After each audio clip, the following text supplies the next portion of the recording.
you received this PDF of these slides.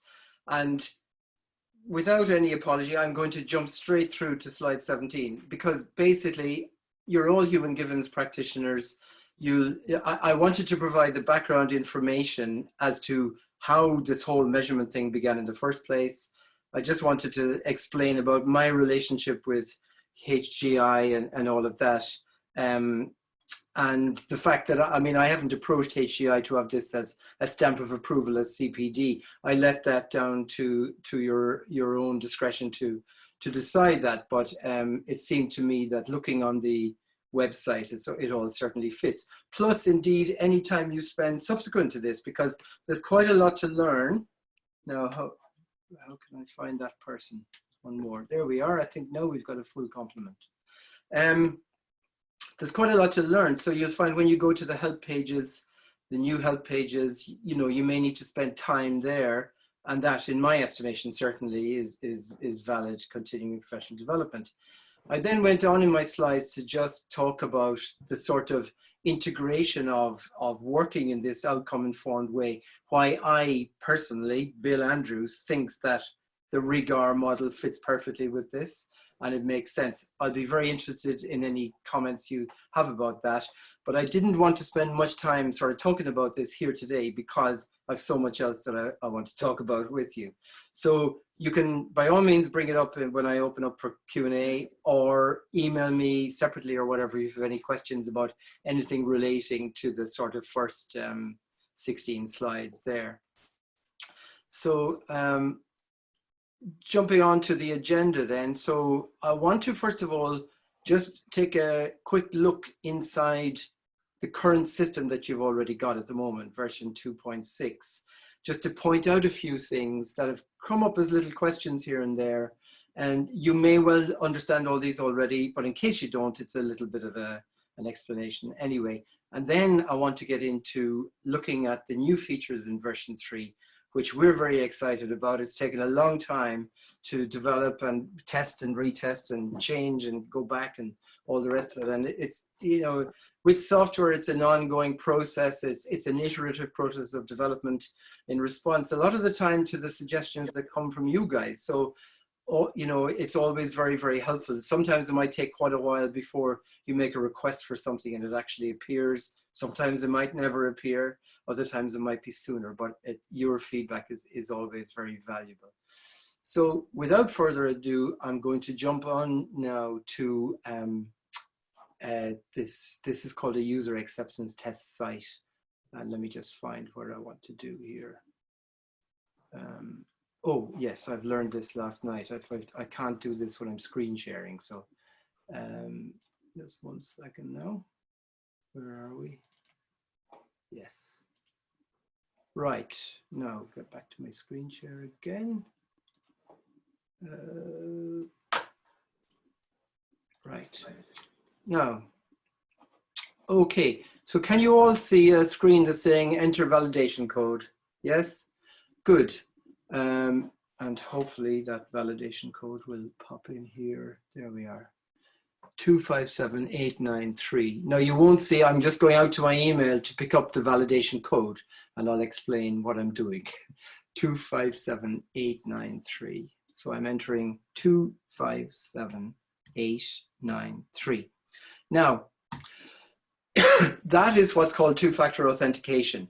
So when you log in, and I'll explain why we're wanting to move on to that with version 3. When you first log in the morning, from a particular IP address. So, you know, if you're in a particular property and you log in through the internet there, you would be, you do this two-factor process where you get an email out with a 6-digit code, you pop it in, and then you're in the system. Now, if you log in from another device at the same IP address in the same day, like for example, you're on a laptop and then you go to an iPad or whatever, you won't have to do that again. You just do it once in a day. And it's a security issue because it's to protect entry to the system, basically, to make sure that you are who you say you are and all of that. And the reason for that is related to this.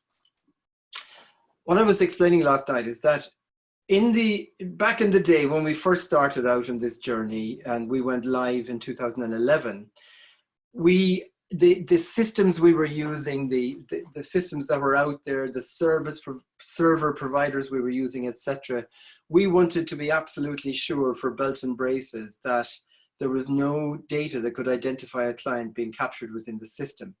Things have moved on considerably, and we've frequently had requests from people to say, to be really helpful if I could just see the client's phone number and email address. And now we feel far more comfortable with saying to people, look, you know, you can write notes about your client in here. A lot of the material is often bordering on confidential anyway. We would say best practice, always be careful with what you enter. But if there's enough feeling amongst you guys, and I'm going to sort of poll you later about this through email, basically if the majority of you are comfortable with the idea of those being visible, then we would make them visible, but we would insist on the two-factor authentication being switched on. Some techie HG person pointed out to me about 6 months ago that it was somewhat, is it prosaic is the word to use, to say, well, hiding the visibility of the phone number and the email address once they're captured in the system. Because obviously if you could crack the system and you could break through the encryption, you could get in there anyway. Our point about this was much more pedestrian actually, because we have lots of organizations where people are working in communal office areas, and we felt it was appropriate that you should hide stuff from view. But then if people do the proper sort of hygiene in terms of logging in, logging out properly and all of that, then it isn't an issue. So I just wanted to explain that. Another question that's come up from time to time is when people have wanted to change a phone number that they can't see, they didn't know if they could do it or not. But in fact, in your systems as you're in at the moment, even though you can't see it, it is in there. So you need to delete what you can't see and you can actually overwrite it, all right. So that was just something I wanted to point out. The other things that you'll have noticed came in the last couple of years of this business about verification. Again, this is all part of GDPR. The reason for this is we need to be sure that Pragmatic Tracker is communicating correctly with the correct person. So it's a necessary evil, pain in the butt, obviously, but it's something that you do have to do, and you have to find your own way of doing it with your clients to make sure you know definitely that you've got the right information captured in there. If these buttons are not tick green, then obviously Pragmatic Tracker won't communicate with your client.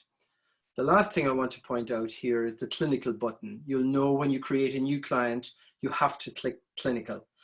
The reason for that is the assumption that you have an intake process with a new client where you explain to them, along with everything else about the way you work, maybe your cancellation policy, arrangements about appointments, etc., that you capture data about them electronically in an electronic system, and the data may be used for research purposes. Anonymous data, not including any identifiers to do with them, may be used for research purposes.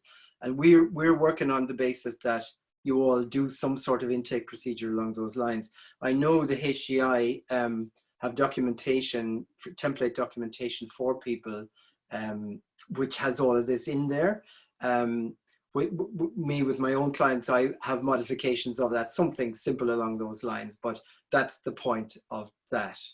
So that was what I wanted to say there. Now I want to get into answering some of the questions that came up, because some of them may have come from you guys and some came from the people last night. So this is a sample client I created. I probably forgot to change this back, did I? Oh no, I did, yeah. I'm second now. Just let me do something. I forgot to put this back the other way last night. Right. That one. Just ignore me for 2 seconds. Okay. Right, so the first question that comes up quite frequently is, how do I edit any of these sessions? So I've got this one in here, therapy. As it turned out, and I guess a lot of the time when you work human givens, you may not know you're in the final session with the client. The client comes in and you or they haven't decided that this is the last time you're going to see them, unless it's like maybe the more prescriptive thing of PTSD resolution where you've got 6 sessions. And so on that day, you've created a therapy session, but on that day, it turns out that actually it's a completion session.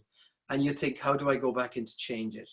So if you click on the session, you'll see you're in the session record. You may have tried to do this and you can't change anything in here. What you have to do is you have to go to appointment setup next door to it. When you go to appointment setup, you can then change anything about that session to completion or whatever it might be. The same if you had realized I used a PRN 14. I forgot I did that. I did it on paper and I wanted to enter that. You can go back into that appointment setup and choose whatever it is you want in there and then just save it afterwards. So that was one thing. I hope that clarifies that. It's slightly different in version 3, but I'll show you that there. The other thing that commonly crops up is this question about goals. Now, goals is something I'm really excited about today because I want to show you what we've done in version 3 about this. But we've had goals built into our system right from the very beginning. I always believed that, you know, we've clients coming to see us, we might measure them with various outcome measures, Core 10, PRN 14, ENAs, all this sort of stuff. But it's not telling us about what this client sitting in front of us wants to see change taking place on, so that they know the work together we're doing is helping. I've explained it all, I think, reasonably well in the help pages. And by the way, in case you don't know, on any page you're ever on in Pragmatic Tracker, if you click on help, you're taken to another window with loads of explanatory stuff about it. This is particularly important in version 3 now because there's 29 new videos in there and 75 new pages. So I really need you to go to look at it to justify the hours of sweat or days and weeks of sweat I've put into making it happen. But you can, generally speaking, find out pretty much anything there. However, what often happens is people say, Bill, I added goals, but I can't find the damn things to measure them. How do I do that? And here's what often happens. So I've done this as an example client. Client was screened on the telephone, 10th of January. 2nd of February came in for their treatment appointment, filled in some measures beforehand. In the session with the therapist said, sample client, should you choose to work with me in the next weeks, what's the first most important thing you need to see change taking place on so you know the work we're doing is helping? And client says, if I could just sleep better.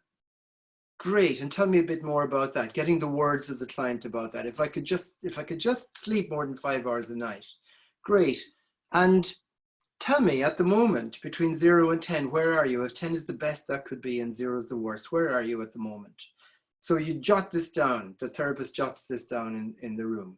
Great, so you've got a first score. Let's say it was 3. And then, is there anything else that you would be a real indicator that you're making progress in the way you want to make progress? And the client says, you know, if I could just communicate with my son, if I could just get to call my son a few times a week. Where is that 0 to 10 at the moment? 4. Let's stop there. We've got 2 goals now. And then we need to go back to Pragmatic Tracker to get them scored. Now, here are the steps. Number 1, if you think you might be likely to use goals with your clients, in the client profile at the beginning, when you set them up, choose goals anyway. That would be a good start. So that's step number 1. Step number 2 is this. When you're in this session, now you can see here, this is the 2nd of February. I've had the appointment with the client's left the room, and I've got the goals, right? But it's late in the day and I don't go to fill in the information until the next day. Now watch what happens when you go to goals to add a new goal. The date will default to today, whatever day you're actually in at that point. That date must be the date of the session if you want the goals to appear related to that session, right? So when I go back to here at the moment, and I go to this session on the 2nd of Feb, I can't get at my goals to score them. The reason is because when I went in to put in the detail, write the notes up the following day, I forgot that the date was 1 day later. So I need to make sure that those dates are matching the date of the session. Now, once I've done that, I go back to my session, and sure enough, there are my goals ready to be scored and available. So this is tricky that very first time when you're, because remember, before you've seen a client, you don't know what their goals are going to be. You don't know what items you might want to put in here, obviously. So it's like building a unique core 10 or ORS or whatever for that specific client, and they're giving you the items that are going to be there for you. So obviously that very first time you've got to create the measure. Once it's been created, you can then add on to it at subsequent times when they come in at other appointments. And I gave an example of that here. The client had those first 2 goals, but on the 16th of February, they added another goal, a third goal, which was to apply for a job, as the other goals started getting met. So there's one more thing I want to say about this. There are 2 reasons why you might want to deactivate a goal. One reason is, at the beginning of that first appointment, a client might suggest something to you that they really want to be able to do, but they're just nowhere near ready to begin to tackle it because they've other more basic things they need to get in place first. But they want to log it as an aspiration, if you like, something that they want to get at a later point. That would be one reason. The other reason is that if a client has made progress in the first few sessions on, let's say, to sleep better, and they've got up to 8, they're scoring 8 by session 3, you don't want to keep hassling them about it if they've already got to the point of achieving what they want. So all you do is you go into the individual goal and you can activate or deactivate at will in here. The difference is if you deactivate a goal, it will not present as an item in the goals measure to the client to measure. It's still there in the background and you'll have the record of it, but it's not, you're not going to keep pushing it in their face, basically. So I hope that makes sense. I had some other questions like, something quick about charts. Let's just go to charts. Yeah, I had questions about like, what is it with this green up, green down, the flipping thing? Well, the reason for that is very simple. Some measures go up with improvement and some come down with improvement. The core 10 comes down, the ORS goes up. So if getting better is at the top, green is at the top. If getting better is at the bottom, green is at the bottom.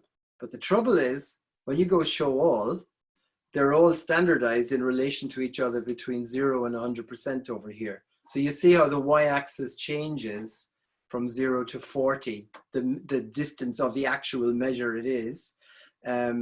Goals will change 0 to 10 because they're scored 0 to 10. But when you shove them all together on one chart, to make sense of them, we standardize them between 0 and 100%, which means some people prefer the green at the top, some people prefer the green at the bottom. So we gave you the option to flip the chart, and that's what that's about there. Anything else about this? This is still now the system you're currently used to. The summary page is here. Now, there's something else I just want to say about this summary page. Somebody brought up last night about the issue about how long will the data stay in Pragmatic Tracker, because you've got a 7-year obligation anyway to keep client records for. And but you know, what happens beyond that, or what's the answer to that? Now that's a really great question, because obviously Pragmatic Tracker is here while I'm here, and while bombs don't fall on the data center up in Manchester and all of that. And obviously, whenever we carry on, your data is locked in there. Pragmatically, I have a suggestion to make, which I do with my own clients.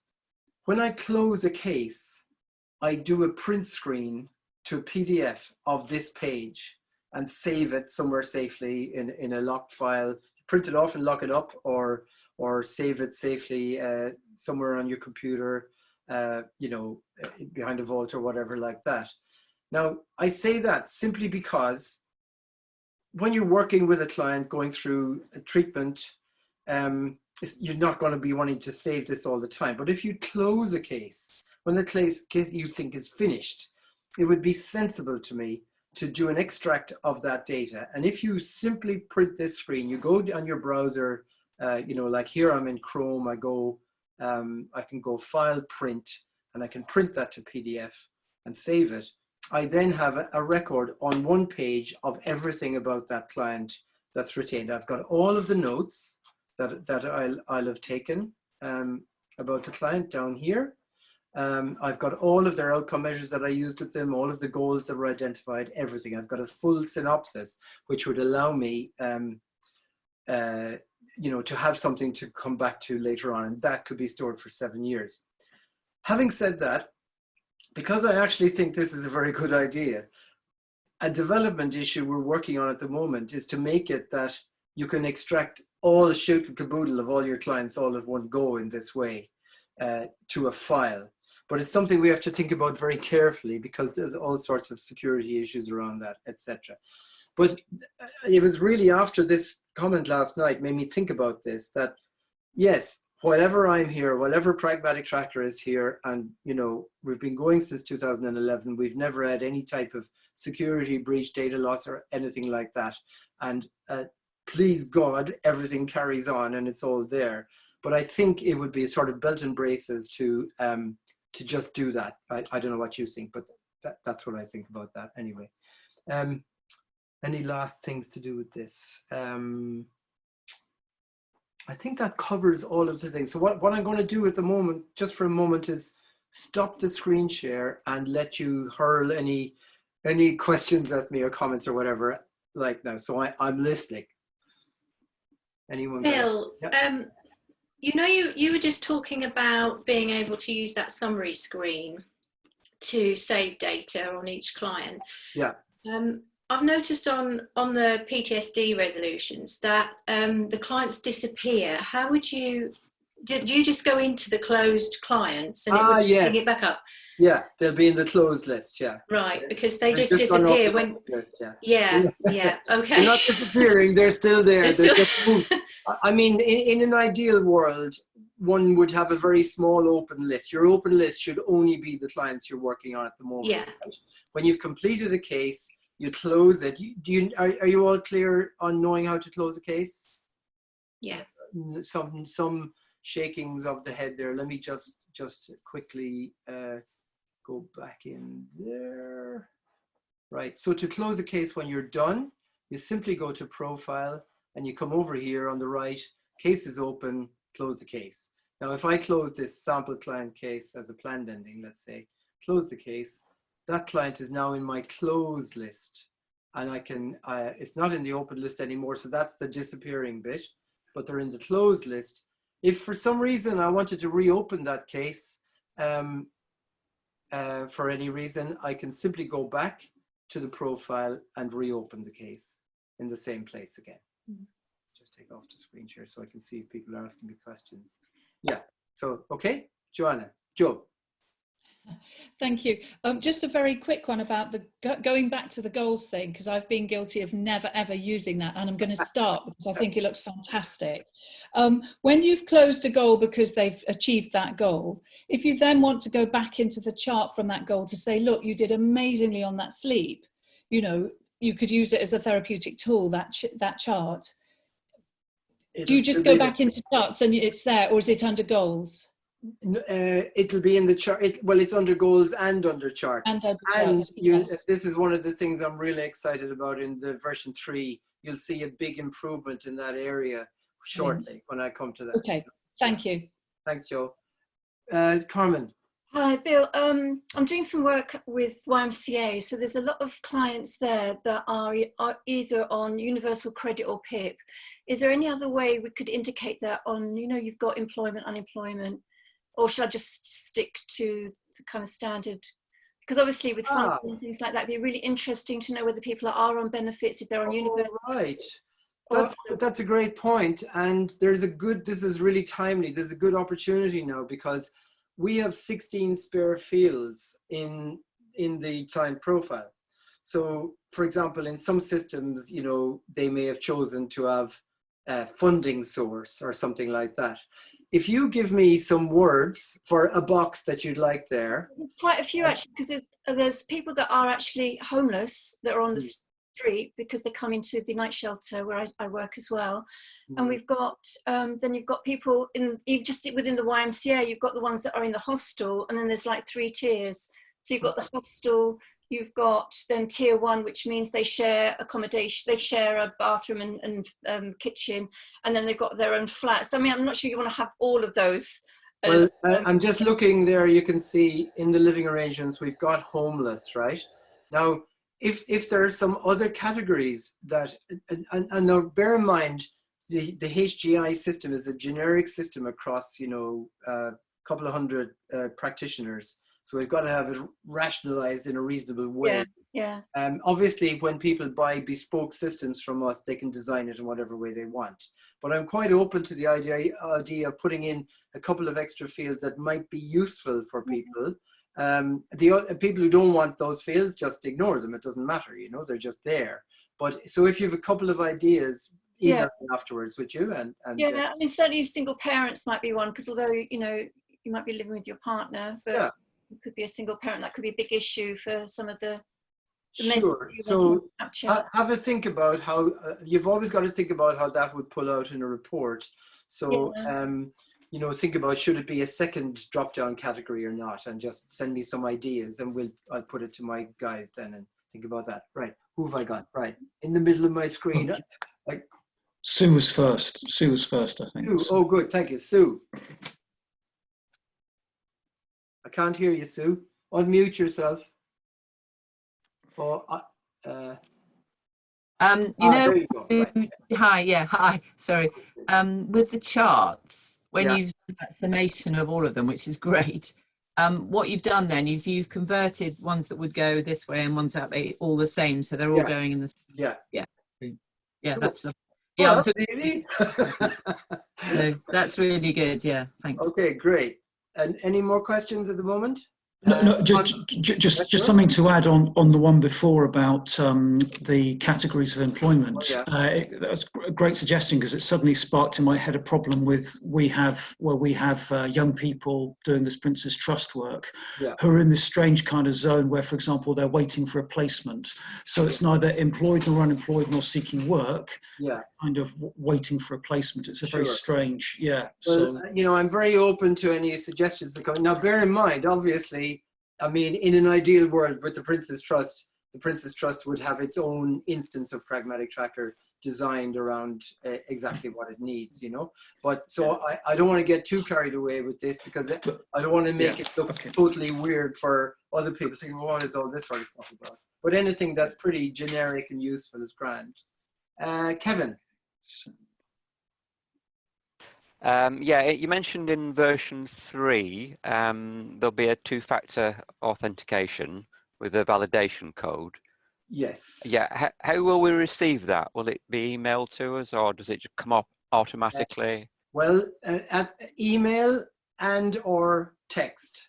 It depends on what we decide. Now, I'm going to be in communication with you guys with some of the issues that are coming up around this. I'm not going to foist all this upon you without any warning. It was going to be a collaborative process, you know. But the idea is that it's text. You can choose to be communicated with by text. Although I think we have to set it system-wide, so we have to make a decision system-wide. Do we do it by text or by email? Okay, so it'll be a bit like when we want to go into a bank account and they have to do a text code. Exactly. Yeah, exactly. And it's only once a day. So, well, we set it by once every 12 hours, and then once you've done it once, you don't have to do it again that 12-hour period. You know. Right. So it's just an extra layer of security. It's, to be honest, it's industry standard now, really. Yeah. All of this stuff has come in with GDPR, you know. Right. Great. Any more questions on what we've talked about so far? Okay, we're good to go on? Yes? Right. So now I'm jumping over to version 3. Just need to get on the right screen here. There we go.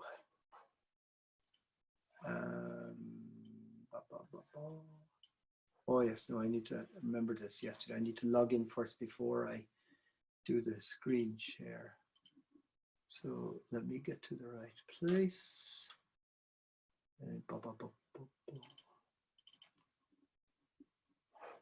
Right. Okay. Now, oops. Unmute. Have I just unmute audio? Oh yeah. Right. Sorry. Just hope I didn't click. Can you hear me okay? Yeah? Yeah, good. Right. So I've now just logged in as a fictitious practitioner called Pat A into version 3 of Pragmatic Tracker. So this is new territory you've not seen before. Now, first thing is, there's a new messaging system within Pragmatic Tracker, an internal secure messaging system. This is not greatly relevant to you guys unless you're working in a cluster. Malcolm being an example actually in the Prince's Trust, where you have 3 therapists working together with the same client pool and they might want to communicate with each other. But mostly you're individual lone range practitioners, if you like. But obviously for organizations where you've got several members of a team working together, you've got an internal messaging secure system now where you can talk about clients and this, that, and the other. However, it is relevant to you in this sense. It was, I think, Joe, if I remember correctly, who ages ago said it would be really helpful to know if a client had completed a measure before they come in for a session. See, the link has gone out to them, but you don't, sometimes they turn up and damn it, they haven't completed the measure. You don't realize till they walk into the room. So we did that, and now automatically Pragmatic Tracker will send a message to you to say the client has completed the measure. And there's an example of one here, client remote measure. When I click on that, your client has completed the remote measures for their session on such and such a date. Now, this message is internal within Pragmatic Tracker for obvious reasons, because particularly if you went on to use an actual client name, then you don't want anything to do with the client externally going outside. So what happens is you get a message externally to tell you there is a message internally for you, to bring your attention to the fact if you log in, you'll find a message. So and that can come by text message or email to you. You can then log in and look and see what your messages were. So that's just making you aware of that. Right, now, what else do I need to tell you about? Yes, anytime you want to know anything about you as a user, or for example, you want to change your password, you can click on your username. So this is always your username here. You click on that and it brings you to your user profile. This is where the password is hidden, and this is a bit like I was saying, you know, where it looks like the box is empty. It actually isn't. The password is retained in there, but you can sort of hit delete and then write in a new password if you wanted to do in there. But here's what's new. You've got a choice now over your messaging preference. Do I want to be told there's a message for me in Pragmatic Tracker by email or by SMS text? Now, that's a little different to the 2-factor. The 2-factor is set system-wide, and we have to choose whether it's going to be by email or text system-wide. But this is user-wise. You can decide how you want those messages to come in. The other thing you can do in here is if you want to edit the first part of the generic measure message that goes out with, that's always been there anyway, you can change that here. But the other thing is that you may not know this, most of you have been grannied into our post-GDPR system. So you've all agreed to our terms of use, whether you realize it or not. But if you want to know what those terms of use are, they're in here. And also about consent. Now that consent is user consent. It's about, you know, we have to be transparent with you about what's captured about you. To be honest, all that's captured about you is what's on this page here, because obviously Pragmatic Tracker can't function otherwise. A few of you get caught out every now and again. You forget a username, a password, whatever. You get all screwed up. You try 3 goes, you get blocked out. You email me, Bill, help, I can't get in. And I have to unlock you and let you in. The trick is to make sure you know what you've entered here on this page, because you need 2 of these 3 things. You need 2 of your username, your mobile phone number, and your email address. And if your mobile phone number, if you entered it with a space and you don't put that space in, it won't recognize it. So it must be exactly like it is in here. If you know that information, that'll keep you out of trouble. So that's that. Now, moving over now to the client, let's look at Pat example 2. Now, here's something new. The verification, clinical, all that's the same, but this is new, this message preferencing. So this gives you the ability, rather than being system-wide, which it's been up to now, you could have contacted me and said, Bill, I'd like the auto function switched on. The auto function switched on means that when I set a client, when you set a client up for next Friday at 10, they'll get an email from the system on Thursday at 9 in the morning, inviting them to fill out the questionnaire, etc. Now, you may have some clients that you don't want to do it on automatic. So now you can be discreet about it. You can decide, okay, with this client, I don't want to use the auto function, but, and with this client, we'll just operate with email. Now, the reason we brought in this SMS texting thing, and what we've done is we've included the link for the measures in the SMS. I have no doubt that all of you probably will have noticed that you, for some reason, with some clients, no matter what you do, you can't get the cursed email to go through to them from Pragmatic Tracker. And the reason for this is simply because of the world of email, the amount of spamming, the difficulties of spam filtering. When you're a bona fide system like ours and you're trying to navigate your way through this minefield, it's extremely difficult. And no matter what we do, there's all sorts of stuff we keep changing and adjusting and testing and all of that. But no matter what we do, about 10% of emails don't seem to make it through to the client. Now, if the link is in an SMS, it's going to get there because it'll just be in a text message and they can click on the link. Most clients are probably filling in these measures on their phones anyway, I suspect, now compared to, like, let's say even 5 years ago. Chances are most people are doing this stuff on their phone. It comes as an SMS text. There's a caveat though, and it's something I'm going to have to communicate with you about afterwards, because there's a cost. It's the cost that we have as a system. We have to work with an external provider of an SMS service, and that has a cost of 3p per text. Now that might not sound a lot, but I worked it out that, like, if you're, 10 clients a week, working 40 weeks of the year, you could end up with a bill of 40 or 50 pounds for text messaging.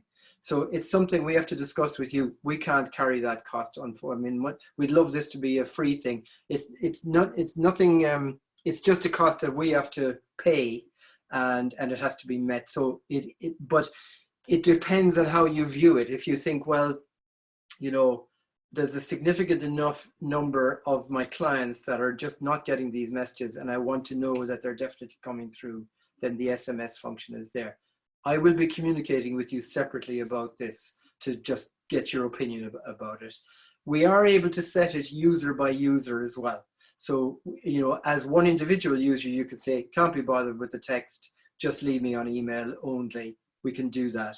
But on the other hand, in terms of reminding a client about an appointment by text, most services have these appointment reminder systems.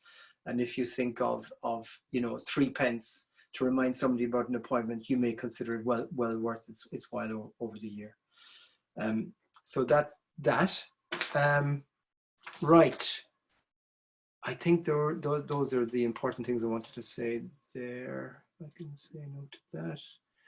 Now, sessions. I said there's a slight difference with version 3 in editing. You remember in version 2, in what you're on at the moment, I said you need to go to appointment setup, a tab that comes up next to a session record. Now that tab is no longer there. So the place you edit a session now is here. So you can see these little pencil marks, the purple thing. You hover over it, it says edit this appointment. So for example, if that 4th of March one, I noticed that it down as completion, I didn't want it to be completion. I click on the little button over here and I can change that to whatever I want it to be there. So that's the editing facility now. We just felt it's a bit more in your face and a bit more obvious. Now, onto the real big changes, charts. Now, at first you may think, that looks just the same as all the other stuff, Bill. Hang on. In version 2, I need some water.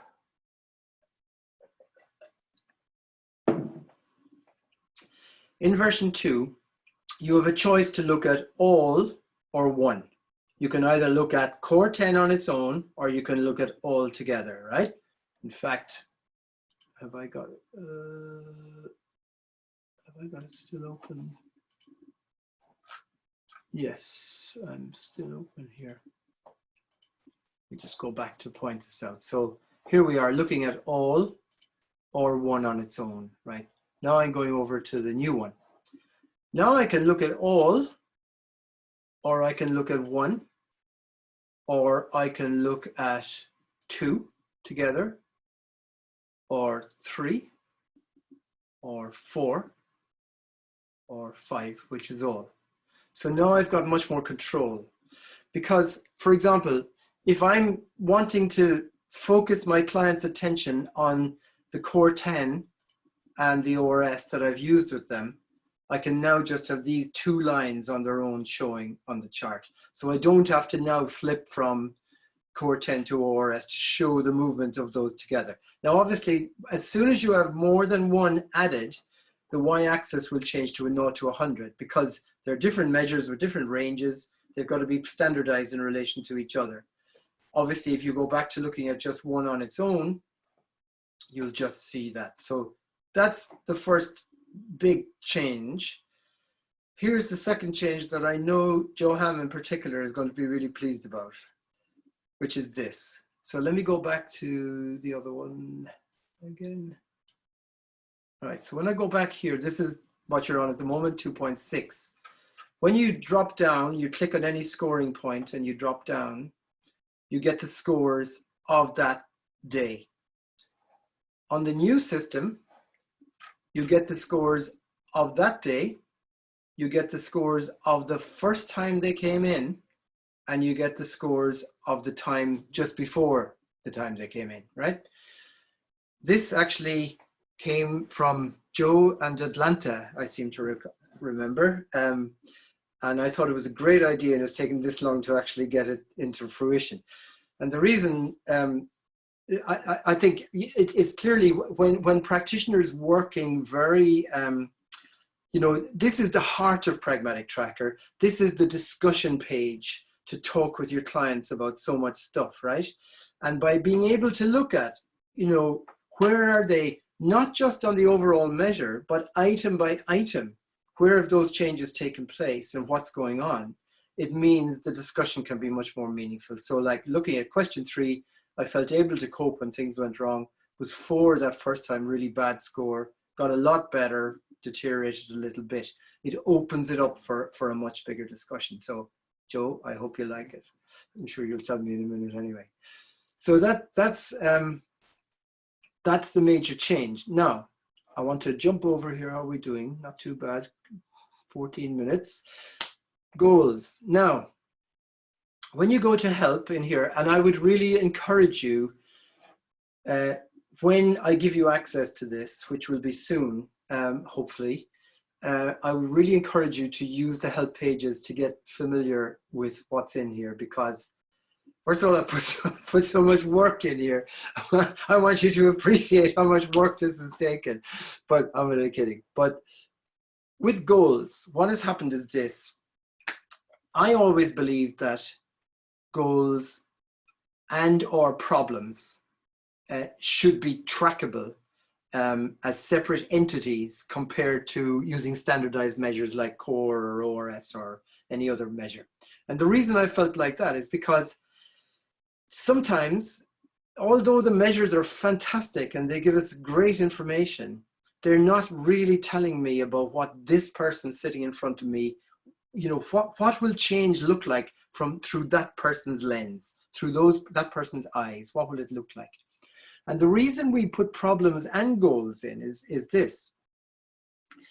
When somebody first comes to see us and they're extremely distressed, the language around goals, if you start saying, you know, well, what are your goals? It's like, it's American, isn't it? It's like very sort of in your face. But they may be simply trying to get away from their problems. There are big issues that are going on for them at the moment. You know, they might be trying to get to a place of safety in themselves or whatever it might be. And so we wanted to make it sort of both ways round. So it's well within the realms of possibility that you might start off actually measuring the reduction in somebody's problems. 10 being the worst it could be, 0 being the best it could be, before the language may change and the work becomes much more sort of solution focused and goal orientated, if you like. So we wanted to give both of these, and we've always had that idea. But what came to my attention some time ago was the work of a man called Duncan Law. Now, Duncan Law, Professor Duncan Law, he's at the Anna Freud Centre in London, and he's a reader at one of the other universities as well, and an academic with a long pedigree track record. And he developed a system which I didn't know about until a couple of years ago called goal-based outcomes. And it's virtually identical to what we've been doing. So we've been going along thinking, well, this is our brainwave here, this is a good idea. And lo and behold, there's this guy in a more academic framework been doing all this work for a long time, developed a whole system on paper to do it. And I've got links on the help pages here, both to the book he's written with Mick Cooper, who's the professor of counselling at Roehampton, and a very important guy in terms of the British Association of Counselling and Psychotherapy. And then he's got a whole manual here. All of this is linked for you to look at, right? But basically, I thought, well, we are so close. Wouldn't it be great if we were the same? Because then all of the academic rigor of behind his system then applies to our application of goals. I hope this is making sense to you. In other words, it's creating a kudos and a robustness about it that isn't just Bill Andrews and Tony Jordan's idea of how to measure goals. It's now presenting goal-based outcomes. So I got in touch with Duncan Law, worked with him, and got his permission to make some changes, simple, small little changes. You wouldn't believe how small they needed to be to make it parallel. So he's happy to say, yes, this is goal-based outcomes. So that's what that is about. Now, all it is, the only changes we actually had to make, because we were already so close, if I look in the goals here, the wording was slightly changed. He has not at all met at 0, reached at 10, and halfway. That was all we had to do, was to change it like that, except for on the chart. Because he said, one second now. So I'm just going to look at goals on their own here. He said he's not that interested in the aggregate score of goals, really, that it is interesting in and of itself, but he said in terms of working with the client by client by client, it's coming to, I think, what Joe brought up there a while ago. It's how is the client changing on those goals? So now you can look at each goal individually. And you can remove the aggregate completely. So you can see what these different goals are. Now, as soon as I click on a scoring point, the goals drop down before here, so I can see what they are. G3 is join a book club. G2 is meditate. G1 is exercise more. And I can discuss now with the client, I can say, you know, if we only want to talk about that one particular goal that maybe the change hasn't started taking place on, we can just focus on that with them and look at that together with them. So I have to tell you, I am thrilled about this because I think this is a really, really significant step up for us. And in my hallucinations now, what I sort of want to do is go back to Duncan Law and say, right, give us a research project. And then I can go back to you guys and say, right, I'm looking for 10 people, you know, to gather data on goal-based outcomes with, I don't know, 10 clients over the next 6 months or something like that, and get some publication about it. I think it would be so cool. Right, I got 7 minutes. You may have lots of questions accumulating. You can shoot them at me, but I'm going to finish this bit here. That's the goal stuff. I think I've ticked all that. One other major bit of excitement for me to show you today. Pat A logs in and sees their list, wants to know how are they doing overall with the clients, can toggle on the plus and minus over here, bring the greens to the top, the red at the bottom, can clearly see, okay, these guys are doing okay. These ones, maybe I need to keep a check on, they're amber, but this one, ooh, not going so well. What's going on there? I can drill into that client. I can look at the summary information, what's gone on with them. I can go to the chart. I can see the chart. I can look at their ORS, and that's why the score is down there, because their current scoring point is down compared to it, even though they did really well in the middle. And that in itself, of course, brings an interesting discussion. Here's a whole new way of also looking at your client list, the scatter chart. Now, with the scatter chart, what you're doing is you're taking a client's, let's say with a core 10, the first time the core 10 was administered and the last available time it was administered, and you're creating a sort of a crosshair intersection.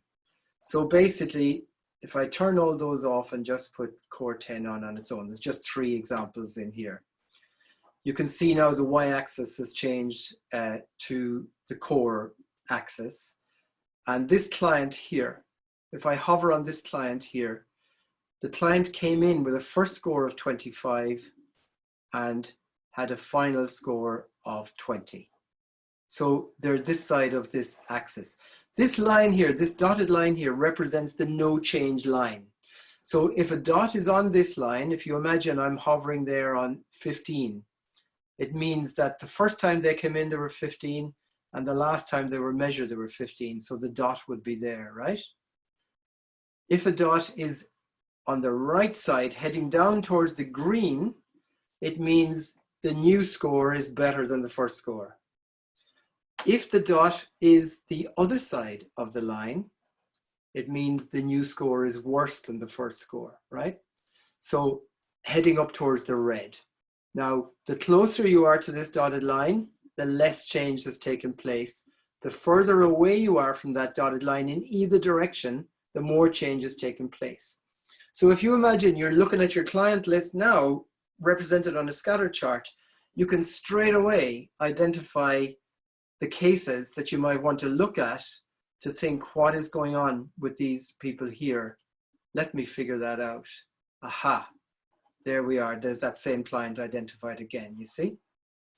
Now,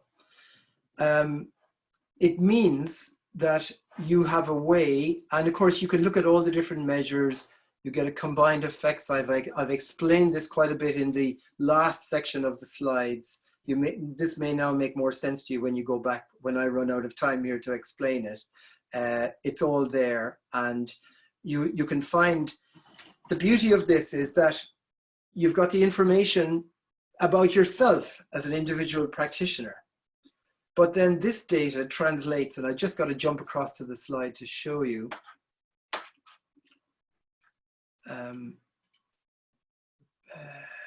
present. So here we are looking at it again, the individual practitioner. And you can imagine as your client list grows, let's say your closed cases, you'll be able to look at all of your closed cases. And if you see a profile like this with the most of them to this right side of the line, that's great. But think about it when it gets to be a whole organization. PTSD resolution data, never been seen before.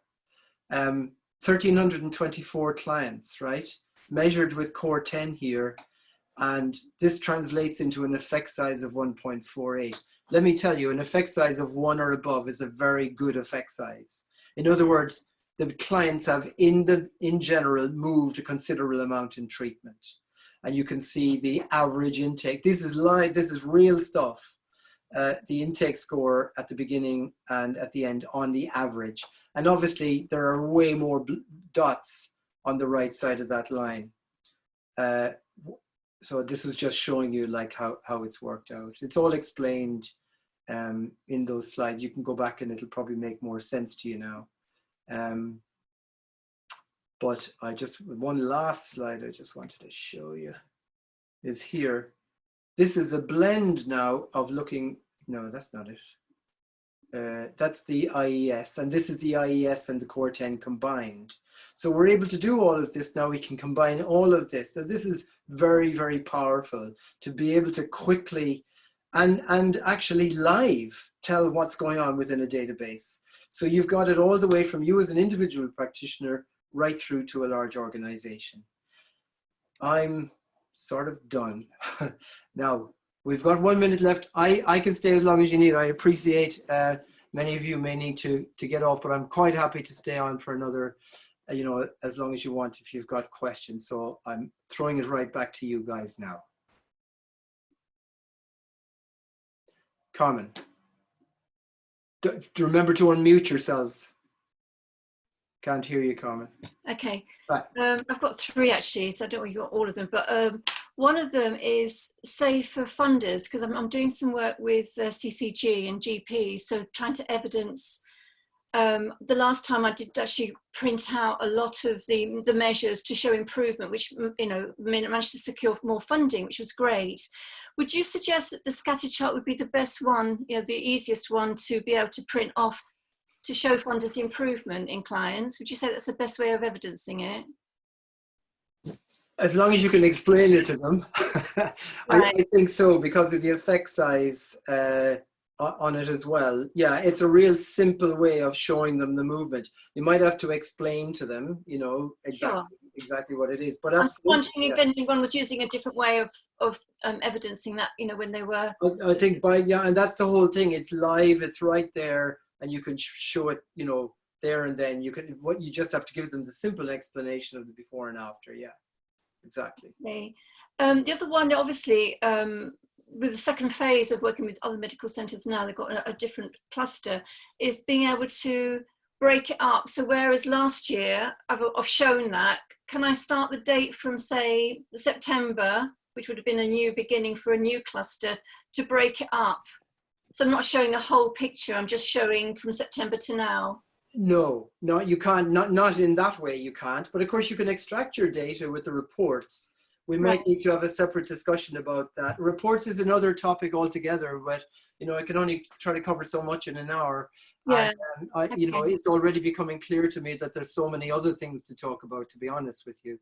So we can have maybe another Zoom session about reports and about how to work with the data in that way. Just one more, and that's ones that have only come one time.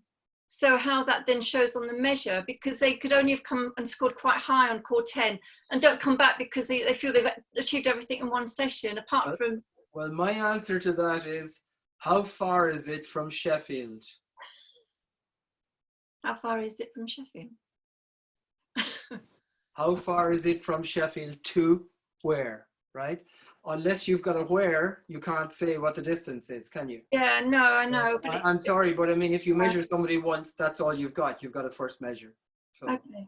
You've got to find out how far is it from Sheffield to Glasgow. You know, you have to chase after them. Now, you know, it's pretty easy to chase after people for a second measure, even if they never come back, because you've got email and now this possible texting facility as well, you see. So now, I just wondered if there was a way of not including them in the measures, if you know what I mean. Well, they won't be on the scatter chart by definition because they don't have 2 points. Oh, I see. Yeah. Of course, yeah. Okay, that's it. Thank you. Bill, I do have a question for you, but I might have some points for Carmen that she might find helpful, because we had a similar thing. If I heard you right, Carmen, you were talking about having to sort of persuade a CCG, if I heard you right, because we had a similar thing in the NHS, which you'll remember, Bill. And the scatter plot, we found the scatter plot very helpful as a kind of visual thing. A lot of it had to do with, if you like, the mentality of the person you're trying to convince, because, you know, GPs are used to data in a certain way. Yeah. The only thing I'm going to add before I forget is that with the data, because the NHS is so obsessed with clearing their lists, because they've got a whole, you know, each therapist and each manager and each kind of department head is just trying to clear their caseload, it might be worth trying to include a time factor if that's possible. Because if you show that you're being very effective, the next question they're going to ask is, how long did that take? Because always in the back of their mind is the need for clients to go through the system quickly. So I'm just feeding that in. I mean, there's a distinction between what can be presented, you know, day by day live, and then offline analysis of data, really, which is, you know, it's another bigger subject, really, you know. And the other thing is, Carmen, I think that, you know, for those outliers, like the people that don't show up for a second appointment, actually, to me, that shows that the data is authentic. Because again, another thing is, you know, I think when it's a bit scruffy and rough around the edges, and you have got these clients that only turn up for one session and disappear, I think presenting that shows that you're being genuine. You're not massaging the data at all. Yeah. Absolutely, yeah. So Bill, my question was just in terms of the reminders going out. Is it a kind of one go only, or can we scale them? Like, for example, with some of the young people, this was Stuart Five's question about working with young people, you know, so 1 week out, send them a reminder, 3 days out, send them a reminder, 24 hours out, send them a reminder. At the moment, it's set up as a once-off reminder. Okay. But I've already logged that and brought it up. It could, what happens with these things, it's a bit like Joe making a suggestion to me 18 months ago, and it takes 18 months for it to come into reality. So, you know, that's the sort of time lag sometimes between something being suggested. But it's noted anyway. Sue, I think you're the next person with your hand up. You unmute yourself. Yeah, brilliant. Thanks, Bill. This is fantastic. You've done great. Well done. I was just wondering, this discussion about using the data to convince CCGs and GPs and things like that. For people who haven't got a data set of their own, is there any way of using this sort of information as, you know, so say I wanted to approach my local CCG and say, this is the impact of HG therapy, blah, based on someone else's work. Is that just a personal link with people who've done it, or do you think there's any other?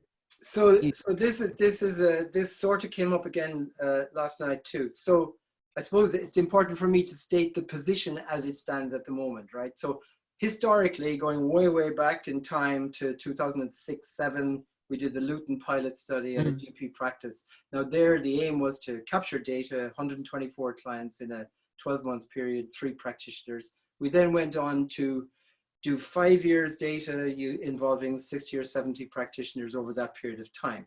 Now, that was the last paper that was written up on data that's gathered in. So I want to make it clear that, you know, your data that you put into this system is yours. And it's not going to get used for any other reason unless your permission has been requested for it to be used. So there's no sort of big brother overlooking any of this. The only one who knows who you are is me, because I have to know who you are so I can help you if you get stuck with stuff. And the only one who can extract the data is me as well. So there hasn't been, I mean, obviously the link was broken with Nottingham Trent University back in 2011-12. For me, that was a great sadness, because that was a great opportunity to have a sort of an academic setting for doing ongoing research. It's a big problem, because human givens practitioners, almost by definition, are practitioners. They're practical people who go out helping other people. There's not that many people sort of involved in a more academic sort of way. So there hasn't been any request for data extraction, anonymous data extraction, to do some sort of a study. What that would involve would me being approached about it, and then I would have to look at what is there in the data that could be pulled out and shared. Then all of the relevant practitioners would need to be communicated with to get their permission, and then that would be the proper way to go forward with that, you know. So now with PTSD resolution is different, because PTSD resolution is an organization who has their own organizational license, own their own data. By virtue of the fact that you see clients for PTSD resolution, that data is available for research. So, you know, a lot of the work that's been done has been done using that data over the last years. But the value in working in an outcome-informed way is enormously beneficial. Now, Carmen gives a very good example of being able to show her data in her context and being able to argue for it. So you see, the thing is, in human givens, all of you guys work in all sorts of different settings. And so getting a sort of a standardized picture of data from those settings is somewhat more difficult. The other thing is that people work with varieties of different measures. Not everybody is using the same measure in the same way. What would probably be a great idea, if somebody had the mind to do some research along these lines, would be to set up a going forwards project, possibly along the lines I mentioned earlier in terms of the goals, but where you say, well, let's do a study. For example, the IOP services in this country measure clients using GAD-7 and PHQ-9. Now, if a study was designed to run over a 6-month period, recruiting 20 therapists with 10 clients each, 200 client data set, measuring GAD-7 and PHQ-9 with every single one of them, and possibly, for example, measuring the goals as well, you could have a great paper that would come out of that. That would be very influential, you know. But is there any potential papers with your goals, your Duncan Law? Is he interested? Well, I mean, my intention is to go back to him now and say, look, you know, I've got a whole flock of people out here who might be interested in participating in something, you see, and that's where you get the leverage, you know. But I guess the other thing is that people hearing this on this call and future calls can link up. So I presumably could contact. Yeah, well, exactly. And I mean, actually asking for myself, I'm asking for. Yeah, absolutely. So I mean, it takes people to get together to say, look, what can we do? What can we make? What's there already? You know, it's like, I'm only one guy with this stuff. Like, and you know, it's like, but there is a big reservoir of data historically. There's over. It's always struck me as it's not. We're not using it. It hasn't been. It hasn't all responsible for that. Thank utilized, you know. Joe. Hi, just a quickie. Thank you very, very much, Bill. Fantastic. So happy. Also, I must remind you, Duncan Law is my neighbour, and I can see his house from where I'm sitting. I remember that. So if you knock on his door, I can tell him that he's got a group, but I don't know him that well. He's quite shy. But isn't that a coincidence? Of all the streets in the whole of Britain. Anyway, that's an aside. My specific question, apart from loads of thanks, is there any way that when the client gets the email with the link to the measures, it can really clearly, within the email itself, even the email address, state that this is a no reply email? Because I've frequently, maybe once every 2 months, have a client who either doesn't turn up to a session or texts me and says, haven't you got my email? In fact, I had one just now on the phone, texted me saying, did you get my email yesterday? No. And I twigged, did you send it to the HGI thing? And she said yes. And I had to say, sorry, that's a no reply email. Yeah. Clients seem to think it's an email that will go direct to me, and it seems to happen fairly regularly. Yeah, it's a problem because of the way the thing is configured. Because every instance of Pragmatic Tracker has its own unique email address that this stuff works through. Now, I mean, obviously you can edit you can do a generic edit of your message to you know, to put it in capitals there. Do not reply to this email. This is just the link. I'll do that. As part of your intake procedure with your clients, to emphasize as well, if you want to contact me, please do so directly to this email, you know, my private email, not through answering things in the system. And I'll bring it up again. I mean, whether we can make it a do not reply, I think there are issues that I don't understand to do with this sort of stuff, all to do with spam filters and all the rest of it, that you could end up solving one problem and creating another by making changes, and then the message doesn't get through at all, you see. So I think change your generic message, you know, put something in there, and then maybe have something in your intake procedure where you just emphasize, you know, please pay attention to this, blah, blah, you know. Is that okay? Thank you. Yeah, everything else amazing. Thank you. Right. Any more questions, Malcolm? I was also just going to remind people that if they go to the PTSD resolution webpage, there is the published report, which was taking the resolution data and using it through King's College London. And that's quite a good way of convincing NHS staff, because it was a like-for-like comparison with CBT, because the sort of the King's College London people, who are pretty much the gatekeepers for what passes as legitimate treatment, organisations like Combat Stress, etc., use CBT.